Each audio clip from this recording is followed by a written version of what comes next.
Olá,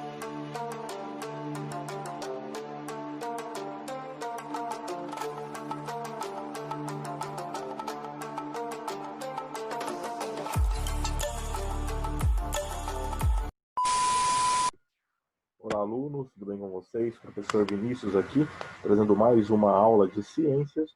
Na nossa aula de hoje, a gente vai fazer então a correção dos exercícios da aula passada. E após a correção desses exercícios, a gente vai então dar continuidade ao nosso conteúdo falando sobre os nemateumintos, beleza? Vamos lá então para a nossa aula.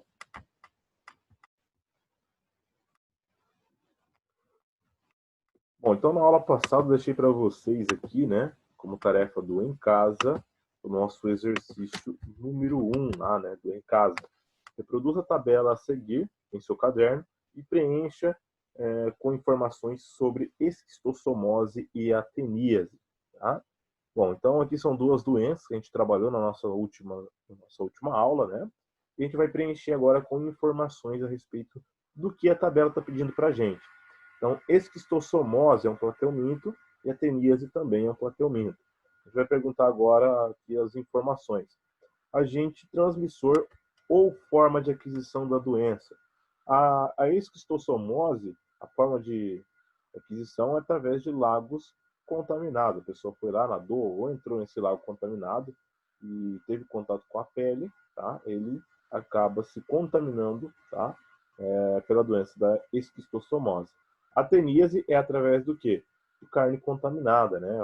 De carne de boi ou de porco contaminada com os ovos de tênia, tá?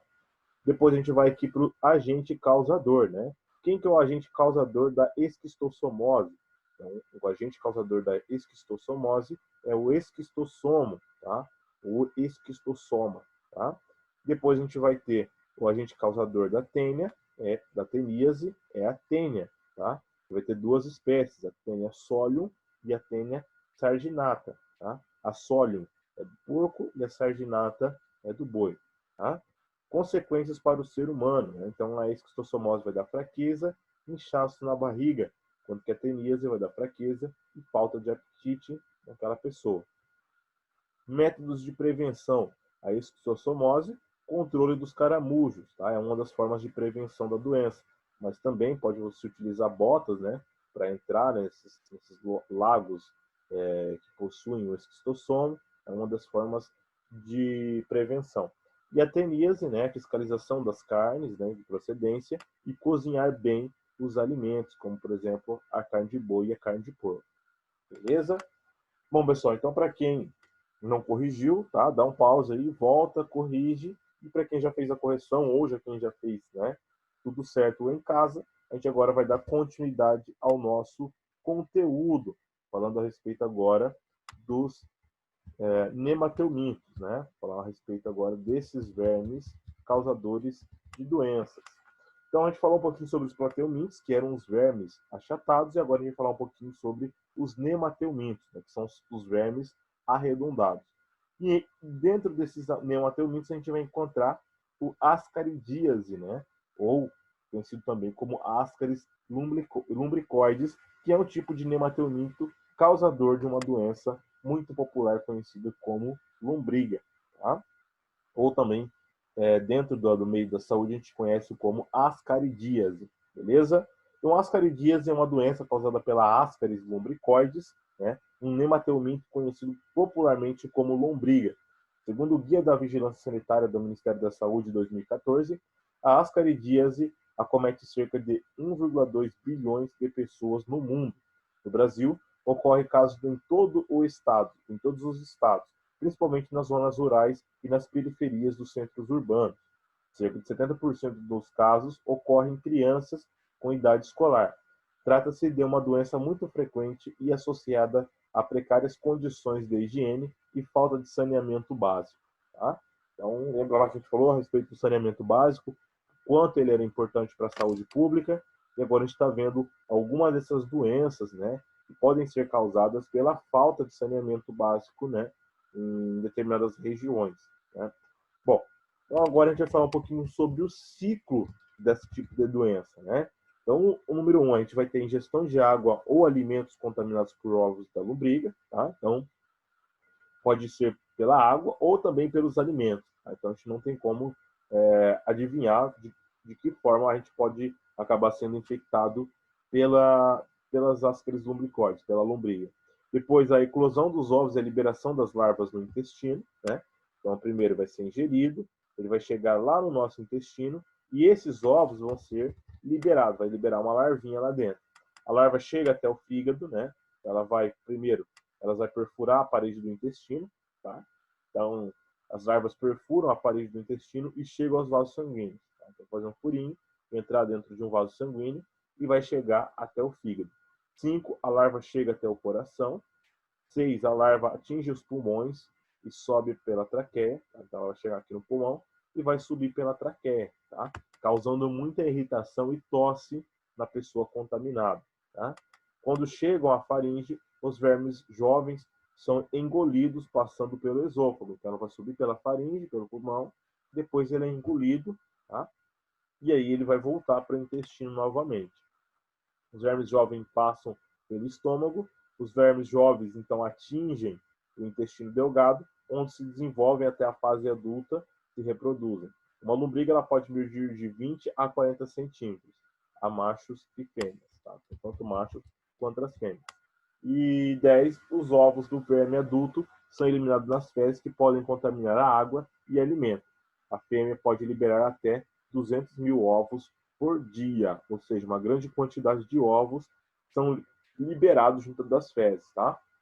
E o porquê, né? Como que entra aí a parte de saneamento básico, né? Como que entra essa parte toda aí de cuidados em relação a isso e por que o saneamento básico está relacionado diretamente com o contágio, tá? Desse tipo de doença, da ascaridíase, né? Bom, então se a pessoa tem saneamento básico, lembra lá que ela teria água tratada e esgoto, tá? Quando a pessoa não tem saneamento básico, ela está em falta ou das duas coisas ou de uma coisa, né? Então, se ela não tem água tratada, essa água pode ser contaminada com esses ovos e ela acabar ingerindo. E a outra forma, né? Como ela não tem esgoto tratado, esse esgoto é liberado em qualquer lugar, né? E essa pessoa pode entrar em contato com esse esgoto contaminado, com ovos dessas lombrigas, e acabar contaminando essa pessoa, tá? Então, o contágio pela lombriga ocorre quando o ser humano ingere os ovos liberados nas fezes das pessoas contaminadas. Isso pode acontecer, como já vimos, né, em outras parasitoses, pela ingestão de água ou alimentos contaminados pelos ovos. Em alguns casos, moscas podem transportar os ovos até os alimentos. Uma vez na pessoa, o ovo chega ao intestino, no qual libera uma larva que penetra as suas paredes e atinge os vasos sanguíneos. Em seguida, a larva passa por vários órgãos do corpo, como fígado, coração e pulmão, até voltar definitivamente ao intestino, onde se desenvolve até a fase adulta. Os vermes adultos se reproduzem e liberam os seus ovos, eliminando pelo ser humano com as fezes. São vários os sintomas e consequências dessa doença, tão comum no Brasil. Entre os sintomas iniciais estão a falta de ar, tosse e febre, resultados da passagem das larvas pelos pulmões. O paciente também pode apresentar irritabilidade, desconforto, fraqueza, olheiras, coceira, manchas claras e circulares na pele, apetite irregular, perda de peso, cólicas súbitas, diarreia, anemia e desnutrição. Esses são um dos sintomas que podem ser apresentados, tá, em pessoas que possuem lombriga. Além disso, se não for feito um tratamento com vermífugo, remédio que mata os vermes, as lombrigas podem crescer tanto, formando um chamado novelo de lombriga, a ponto de entupir o intestino. Isso gera dores abdominais fortíssimas e problemas causados por não estar ocorrendo mais a evacuação das fezes, às vezes solucionados apenas com uma cirurgia. Então, se a pessoa ela tiver uma quantidade muito grande dessas lombrigas no intestino, pode acabar ocorrendo a obstrução intestinal. E aí, apenas com cirurgia que a pessoa vai conseguir fazer a extração desses vermes, né?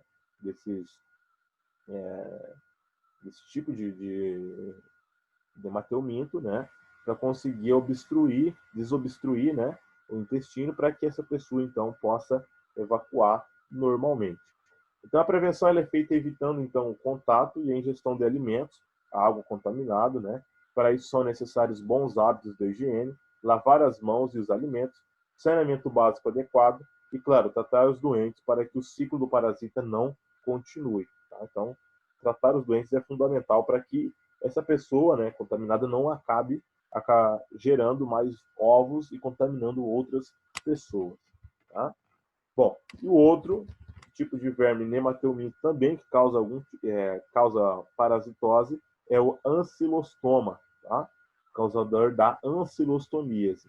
Assim como a ascaridíase, a ancilostomíase ou amarelão é uma doença bem comum, principalmente nas zonas rurais. No mundo, segundo o Guia de Vigilância Sanitária do Ministério da Saúde de 2014, a ancilostomíase acometeu mais de 700 a 800 milhões de pessoas. Tá? Ela ocorreu principalmente em países que apresentam regiões sem saneamento básico, como o Brasil. A ancilostomíase é causada pelos nemateumintos ancilostoma, tá?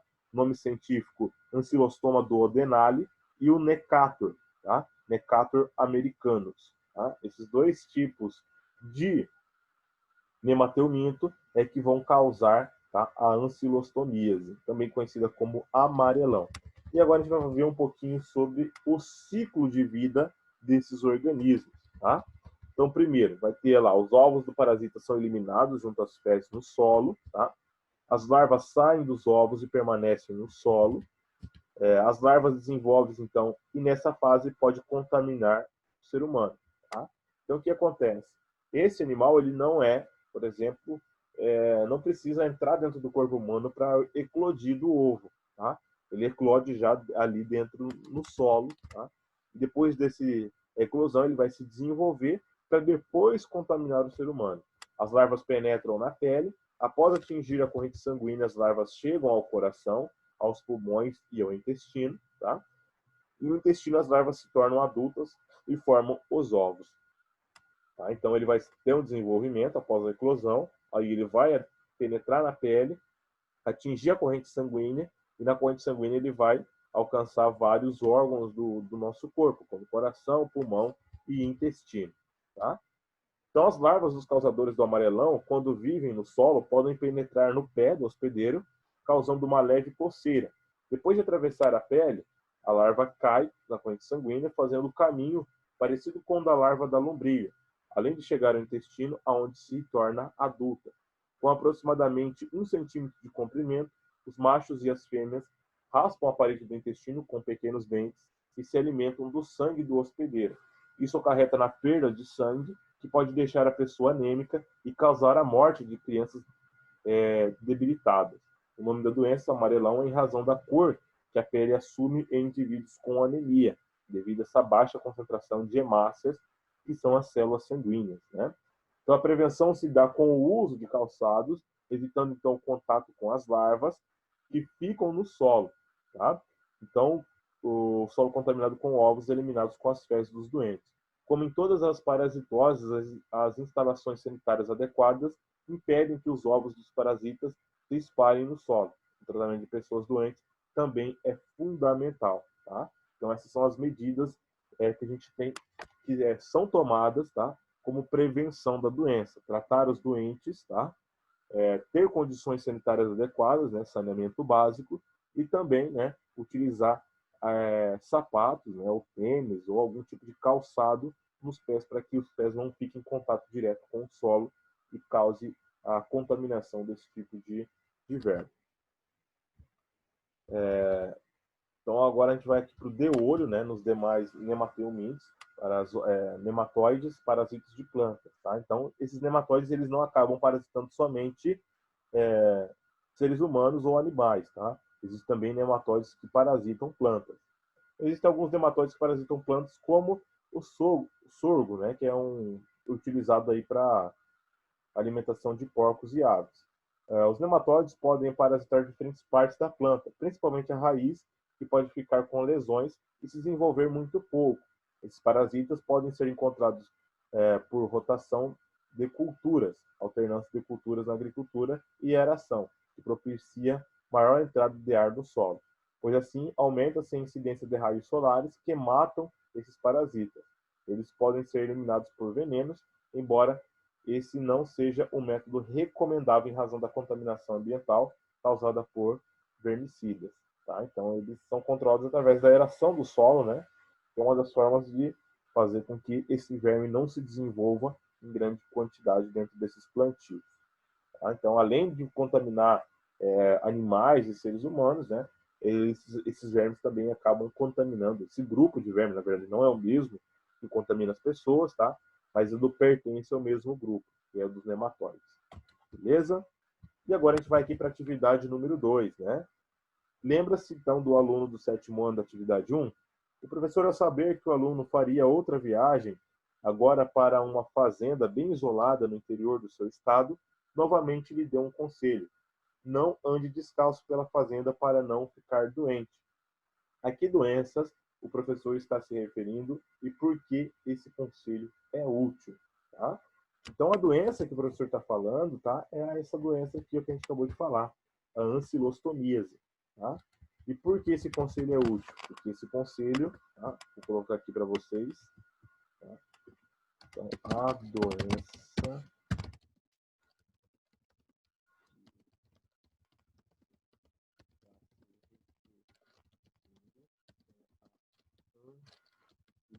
ancilostomíase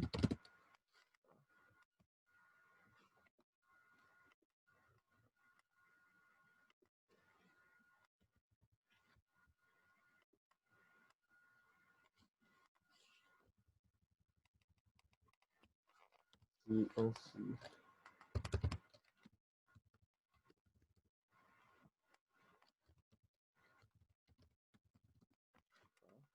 ancilostoma, do Denali, ancilostomíase.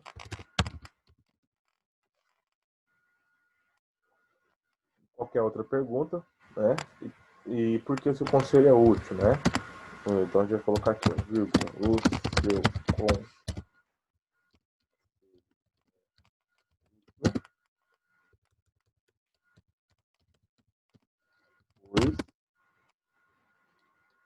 previne